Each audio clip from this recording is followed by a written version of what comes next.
জুলাই গণঅভ্যুত্থান চলাকালে কুষ্টিয়ায় ৬ জনকে হত্যাসহ ৮ অভিযোগে করা মানবতাবিরোধী অপরাধের মামলায় জাতীয় সমাজতান্ত্রিক দলের সভাপতি হাসানুল হক ইনুকে ১০ বছরের কারাদণ্ড দিয়েছেন ট্রাইব্যুনাল।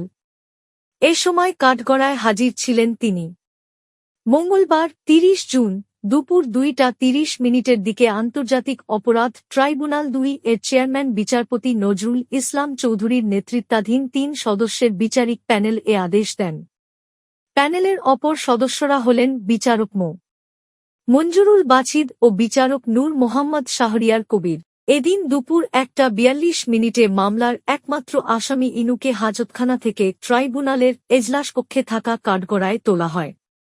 এর ১০ মিনিট পর ২১১ পৃষ্ঠার রায় পড়া শুরু হয়।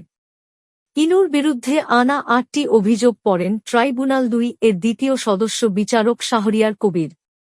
সাক্ষীদের কিছু বিবরণ ও তথ্য প্রমাণের দিক তুলে ধরেন প্রথম সদস্য মঞ্জুরুল বাছিদ। রায়ের পুরো কার্যক্রম বাংলাদেশ টেলিভিশনের সরাসরি সম্প্রচার করা হয়েছে।